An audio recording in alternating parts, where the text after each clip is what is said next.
বলক আজি আপোনাক লৈ যাওঁ মোৰ সপোনৰ মাজলে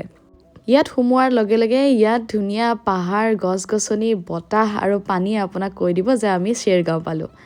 আমি শ্বেৰগাঁৱত গৈ প্ৰথমে আমি হোমষ্টেত সোমালোগে ৰিনচিন হোমষ্টে খুব ধুনীয়া পাৰ্কিঙৰ এভেইলেবল ব্যৱস্থা আছে গতিকে আমি প্ৰথমতে হোমষ্টেত গ'লো আৰু আমি লুলুক লগ পালো লুলুৱে আমাক ওয়েলকাম কৰিলে আৰু আমাক লৈ গ'ল ভিতৰলে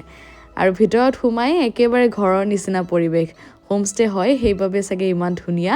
আৰু এফালে ডাইনিং এৰিয়া এফালে লিভিং এৰিয়া সাইডত এই দেশী দাৰু এই বটলবোৰৰ ব্ৰ্যান্ডবোৰ চাই ভুল নাযাব দেই কাঁচৰ বটল বাবে ব্যৱহাৰ কৰা হৈছে কিন্তু ইয়াতে তেওঁলোকৰ লোকেল ড্ৰিংকছে আছে গতিকে লোকেল তেওঁলোকে নিজেই বনোৱা ঘৰতে বনোৱা ড্ৰিংকছ ইয়াতে ভৰাই থোৱা আছে এয়া সাইডত কিচেনটো এই কিচেনটো তেওঁলোকে বনাই দিব খানা কিন্তু নিজেও যদি বনাব বিচাৰে বনাব পাৰে আমি ফাৰ্ষ্ট ফ্ল'ৰত আছিলোঁ আৰু এইটো ফাৰ্ষ্ট ফ্ল'ৰৰ সিটিং এৰিয়া আৰু বলক দেখাওঁ এবাৰ বেলকনিখন চাওক কি ধুনীয়া বেলকনি এটা দিন আপুনি অকল বেলকনিতে কটাব পাৰে আৰু ইয়াৰ পৰা যিটো গ্ৰীনাৰী একেবাৰে চকুত চাট মাৰি ধৰিছে ইমান গ্ৰীনাৰী চোৱা অভ্যাস নাইতো আৰু বেলকনিত দেখিলোঁ এই ইণ্টাৰেষ্টিং বস্তুটো উইণ্ডচাইম বহুত দেখিছোঁ কিন্তু একেবাৰে এই উইণ্ডচাইমটো গান গায় ইমান ধুনীয়া সুৰীয়া এবাৰ শুনকচোন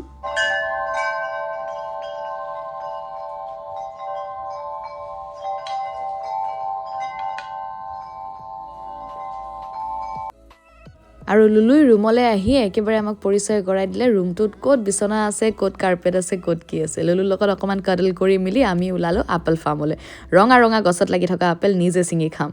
কিন্তু এয়া চাওক আপেলৰ গছত কিমান লম্বা লম্বা আপেল লাগি আছে টেনা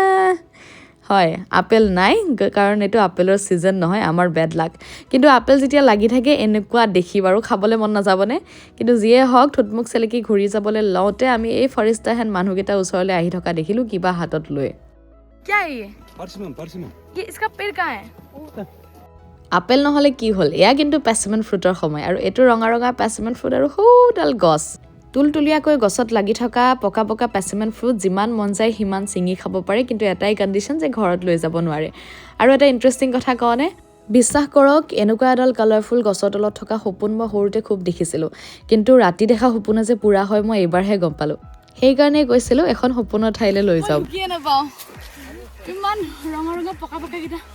ওপৰত লাগিছিল মই ঢুকি নাপাওঁ হাইটটো অকণমান প্ৰব্লেম দিলেও কিন্তু পকা পকাৰ জুচি পেচিমেন ফ্ৰুট ছিঙি আমি খুব হেঁপাহ পলাই খালোঁ আৰু নিজৰ সপোন জীয়াই অহাৰ ফূৰ্তি কি হয় আপোনাক কেনেকৈনো বুজাওঁ আৰু বহুত ইণ্টাৰেষ্টিং বস্তু দেখুৱাবলৈ আছে